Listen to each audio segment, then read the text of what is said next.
This is Julius Maricela and welcome back to my channel.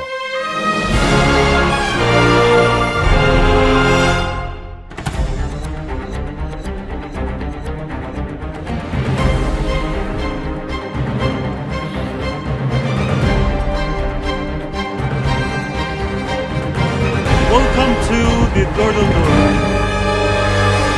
Good evening, London. Good evening, Tower Bridge.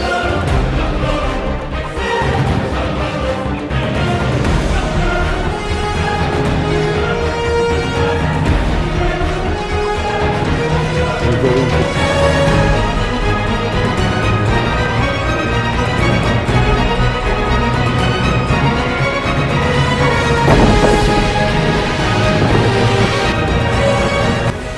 Cheers!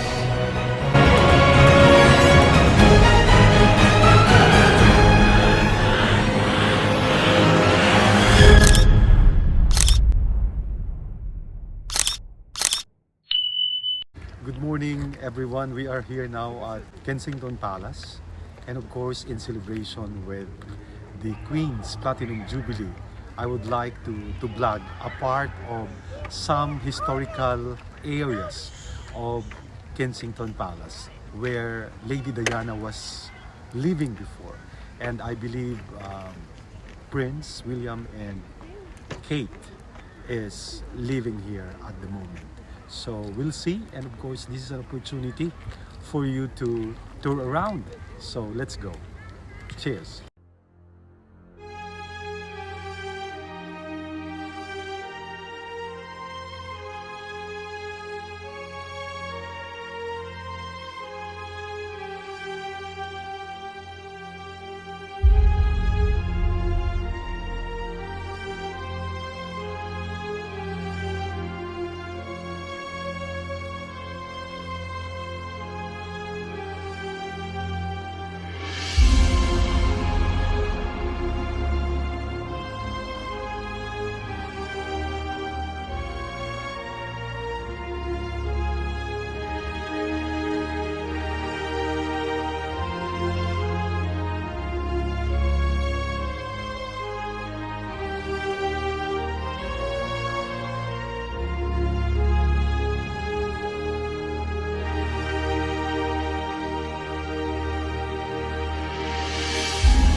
Welcome to Kensington Palace.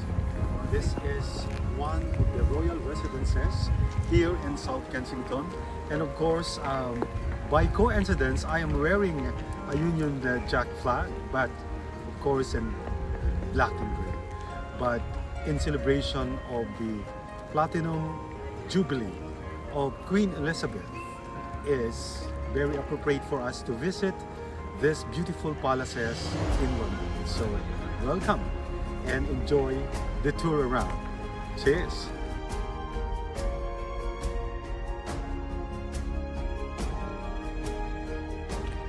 The story of Kensington Palace is an elegant retreat for Britain's royal family for over 3 centuries. Kensington Palace was once a small and suburban villa known as Nottingham House. New monarchs William III and Mary II chose this modest mansion in 1689 to be their country retreat. Over the years, Stuart and Georgian monarchs transformed the palace into a fashionable home for Britain's young royal families. Queen Caroline shaped the palace and gardens, and Queen Victoria spent her childhood here. She left to live in Buckingham Palace in 1837. Kensington later became home for minor royals, including her daughter, the talented sculptor Princess Louise. More recently, The palace has been home to Diana, Princess of Wales, Princess Margaret, and the Duke and Duchess of Sussex.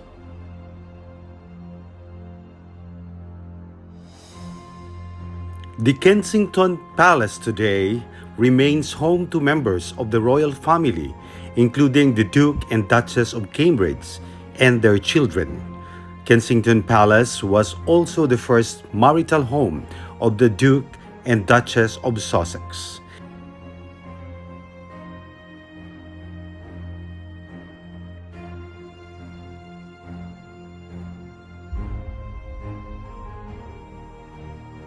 In 2012, historic royal palaces completed major refurbishment at Kensington, with a grand new entrance and new gardens that echo 18th century designs.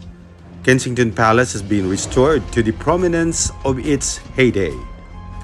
Did you know that Kate, the Duchess of Cambridge, turned down Prince William's suggestion to live in Princess Diana's former apartment at Kensington Palace due to its connection with her late mother-in-law, a royal source has claimed. Before the couple moved to apartment 1A in Kensington Palace, Prince William reportedly and initially suggested to his wife Kate, the Duchess of Cambridge, that they relocate to apartment 8, which had been the former home of Princess Diana. The Duchess of Cambridge, however, thought the idea was too creepy, given his childhood connections to the apartment and its associations with Diana's tragic death. Prince Harry and Prince William were both raised in the apartment of Kensington Palace and attended nursery school in the nearby area of Notting Hill. Despite of the breakdown of her marriage to the Prince of Wales, Princess Diana continued to live at apartment 8 and kept it as her official London residence. According to her biographer Andrew Morton, the apartment was a children's paradise, with a nursery stacked full of toys, a helicopter pad, and a rooftop garden that was often used by the princess. This garden is actually called the Sunken Garden, that was first designed and constructed in 1908 when this part of the gardens was previously occupied by potting sheds of greenhouses. This new layout was modeled on the Pound Garden at Hampton Court Palace and celebrated a formal Edwardian style of gardening incorporating natural materials, herbaceous planting on terraces, and water features. Over time, the planting and other soft landscape features has gradually evolved and changed. The garden is terraced with areas of lawn, paving, and ornamental flower beds surrounding a central ornamental pond. In 2017, the garden was completely replanted in white flowers for visitors to reflect and celebrate the life of Princess Diana. It took inspiration from Princess Diana's dresses, along with the famous Mario Testino photographs of the princess. The garden continues to follow this peaceful and pastel-colored style to this day, which visitors admire and enjoy.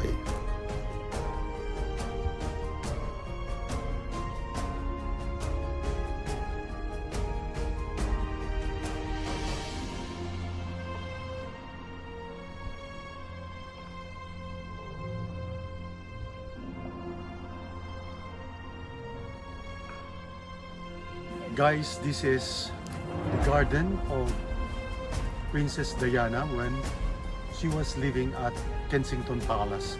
And basically the statue is very new, that it has been made for her with the children during the time when she was alive, of course, for her charity. That is why this was inaugurated very recently. The children are not William and Harry, but these are the people that she helped during the time that she was very active for the charity for the children. So enjoy. It's a beautiful statue within the garden of Kensington Palace. The Cradle Walk is an arched arbor of red twig lime surrounds the sunken garden with arched viewpoints equally spaced along the sides. Kensington Gardens began life as King's Playground for over 100 years. The gardens were part of Hyde Park and hosted Henry VIII's youth's deer chase. When William III and Mary II established the palace in 1689, they began to create a separate park. Mary commissioned a palace garden and formal flower beds and box hedges. This style was Dutch and designed to make William, who came from Holland, feel at home.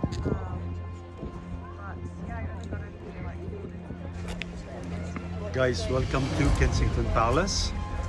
This is the front side of the palace, facing Hyde Park corner.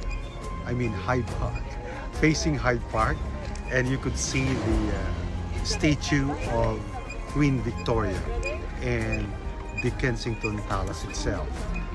We are here to celebrate the Platinum Jubilee of the Queen, and as you can see, I'm wearing Union Jack flag of the United Kingdom. I hope you enjoy. I'm still going to tour you around for you to see more. Cheers!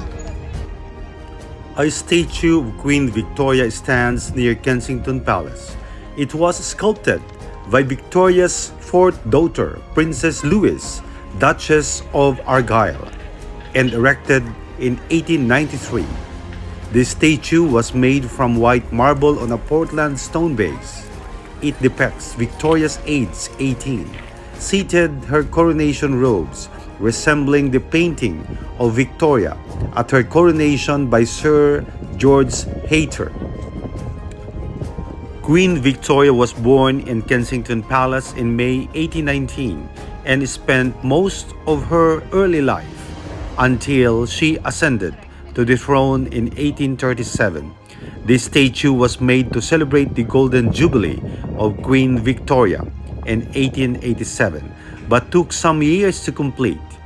It was commissioned by the Kensington Golden Jubilee Memorial Executive Committee, who sought design proposals. Princess Louise was reluctant to take up a commission to sculpt her mother.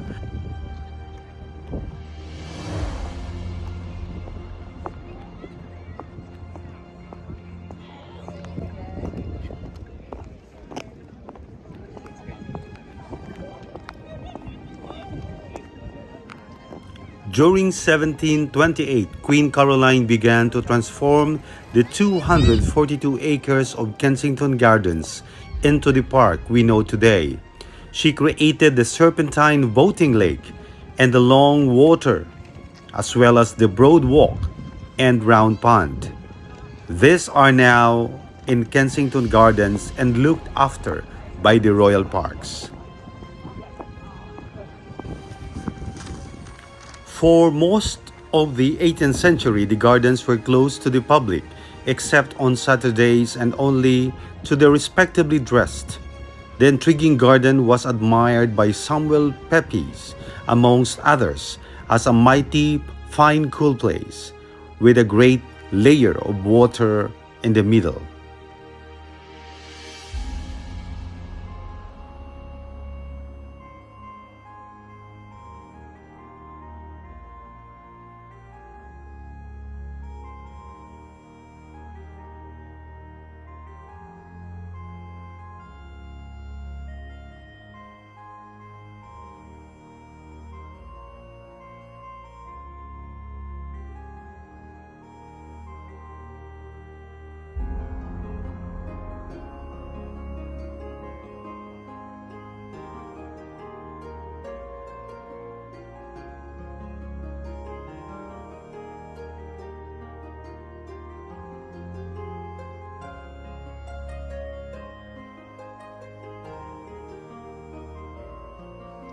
Goodbye for now, ladies and gentlemen, and I hope you enjoyed again this magnificent place and this vlog for more.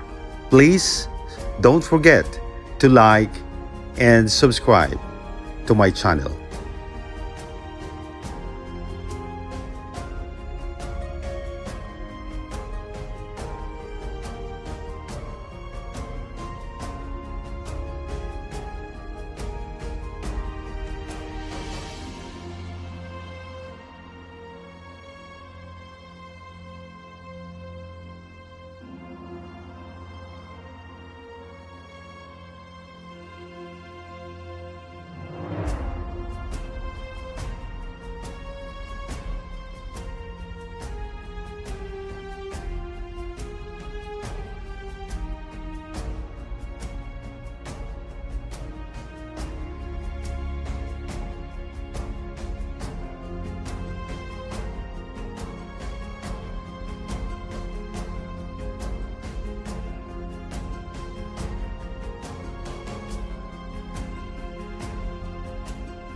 Thanks for watching, and please don't forget to like, comment, and subscribe for more videos.